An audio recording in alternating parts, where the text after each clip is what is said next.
Thanks for your time doctor Gurunath. ఈ మధ్యకాలంలో నేను చూస్తున్నానండి, సాఫ్ట్వేర్ ఎంప్లాయీస్ చాలామంది స్పాండిలైటిస్ అని, బ్యాక్ ఏక్ అని ఇలా రకరకాలుగా సఫర్ అవుతున్నారు. వాళ్ళకి మాత్రమే ఎక్కువ శాతం ఎందుకు ఇట్లా వస్తుందో కొంచెం చెప్పగలరా?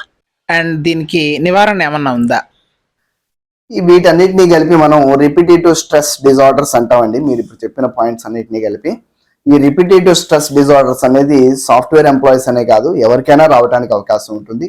ఒకే పోస్చర్ లో మనం ఎక్కువసేపు కనుక ప్రెషర్ పెడితే దానివల్ల రిపిటేటివ్ స్ట్రెస్ డిజార్డర్ అనేది వస్తుంది. మనం ఏదైనా ఒక చిన్న వస్తువు తీసుకొని ఎప్పుడన్నా మనం గ్లాస్ మీద కొడితే ఆ గ్లాస్ విరగదు. కానీ ఒక పాయింట్ మార్క్ చేసుకొని అదే పాయింట్ లో రోజు మనం అదే పాయింట్ లో హిట్ చేస్తూ ఉన్నప్పుడు కొంతకాలానికి అక్కడ గ్లాస్ పగలటానికి అవకాశం ఉంటుంది.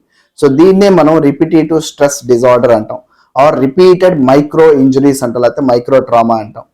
ఇందులో ఏమవుతుందంటే ఒకే పోస్చర్ లో మనం ఒకే ఆక్వర్డ్ పోస్చర్ లో ఎక్కువ కాలం కూర్చున్నప్పుడు అక్కడ ఉండే కండరాలు కానీ, నడుము కానీ, జాయింట్ కానీ, ఏ జాయింట్ అయినా కానీ వాటి నార్మల్ ఆర్కిటెక్చర్ ఏదైతే ఉంటుందో వాటిని కోల్పోయి ఆ ఆర్కిటెక్చర్ లాస్ అవటం వల్ల వాటికి రెగ్యులర్ గా రావాల్సిన రక్త సరఫరా కానీ, నరం సప్లై కానీ అన్నింటినీ కొంచెం పోస్చర్స్ మారటం వల్ల వాళ్ళకి ఆ జాయింట్ లో డిసార్డర్స్ రావడం అనేది జరుగుతుంది. దాన్ని డిజనరేటివ్ జాయింట్ డిసీజ్ అని పిలుస్తాం. అయితే ఈ కండిషన్స్ మనం అవాయిడ్ చేయడానికి ఎప్పుడైనా సరే ప్రాపర్ పోస్చర్ అనేది ఫాలో అవ్వాలి. దాన్నే మనం ఎర్గనామిక్స్ అని పిలుస్తాం. ఎర్గాన్ అంటే పోస్చర్ కి సంబంధించిన, నామిక్స్ అంటే లాస్. ఏ పని చేస్తున్నా సరే దానికి ఒక ప్రాపర్ పోస్చర్ ఉంటుంది. మనం గూగుల్లో కనుక ఎర్గనామిక్స్ అని టైప్ చేస్తే you'll get very good self ఇలిస్ట్రేటివ్ images regarding ergonomics.